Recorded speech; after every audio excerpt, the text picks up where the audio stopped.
Toutes mes tentatives pour sortir de la cale ont échoué.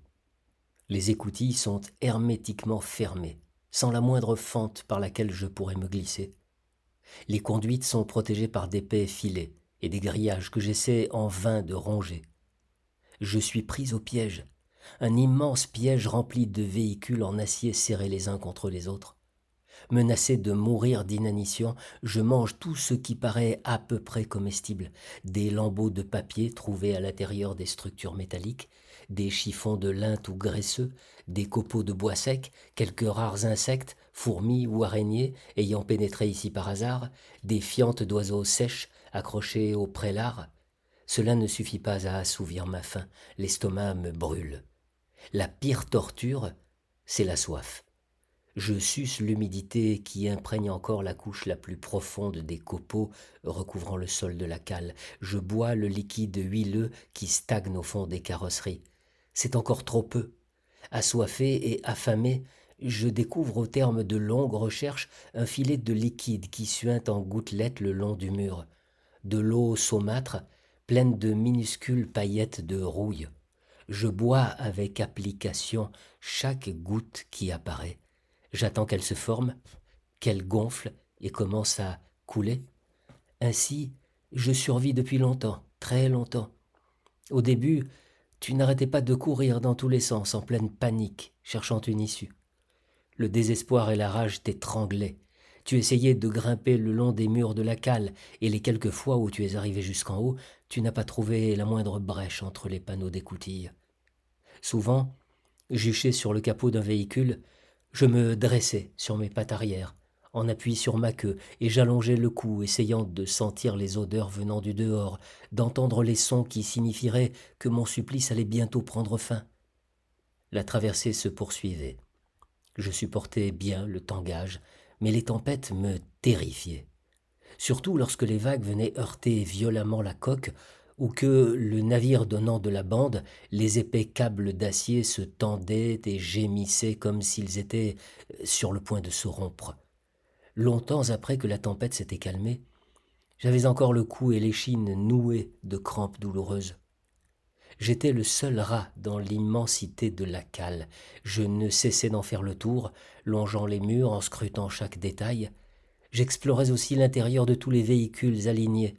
De plus en plus souvent, il m'arrivait d'entendre grincer des dents de rat ou de percevoir tout à coup très nettement le léger froissement d'une bête se faufilant sous la bâche, ou encore un puissant cri de guerre, comme sur l'île que j'avais quittée un peu plus tôt. Pendant mon sommeil, j'avais fréquemment l'impression d'être effleuré par les vibrisses d'un rat qui me flairait. Je sentais sur moi la chaleur de son souffle. Les premières fois, je me réveillais en sursaut et me lançais dans de longues recherches fébriles. Mais j'ai eu beau vérifier tous les coins et recoins les plus cachés, je n'ai jamais repéré la moindre trace de la présence d'un autre rat dans la cale. Pourtant, l'illusion se répète, venant interrompre chaque moment de repos, chaque phase de sommeil. À présent, mes réactions au bruit causé par ce rat imaginaire deviennent de plus en plus violentes. Dès que j'entends le moindre bruissement, que je sens sur ma peau le léger picotement de ses vibrisses, je me rue sur lui, plein de haine et de fureur. Je le poursuis, je le pourchasse et le traque. Je suis malade. Abattu et tout grelottant de fièvre, je suis assis sur un tas de copeaux. J'éprouve dans les intestins une impression de succion et de brûlure aiguë. Tout ce que j'absorbe s'échappe de moi sous la forme d'un liquide glaireux. Je maigris. Mes poils tombent. Sur ma peau apparaissent des abcès sanguinolents, rapidement recouverts d'une croûte dure. Des démangeaisons douloureuses me forcent à me gratter, alors que chaque mouvement de patte pour rapprocher mes griffes de mon cou me fatigue, m'exaspère, m'affaiblit. Je resterai volontiers tranquille, mais ces furieuses démangeaisons me l'interdisent. De mes narines suinte une morve épaisse et visqueuse au goût salé qui coule dans mon museau. Je respire avec de plus en plus de difficulté. J'éternue, je ronfle, je tousse. C'est ainsi que je devenais de plus en plus apathique et somnolent. Je restais tapi dans mon coin, indifférent au balancement du paquebot, aux assauts de la tempête, aux hurlements lointains du vent et même aux voix suscitées par ma propre imagination, à mes visions et à mes rêves, à mes souvenirs, aux démangeaisons de ma peau, à la faim, à la soif, à la douleur. Tu as cessé de faire ta toilette et d'attraper les puces. Je me mourais lentement, et j'avais beau le savoir, j'ignorais comment me défendre. Tu ne pouvais pas te défendre.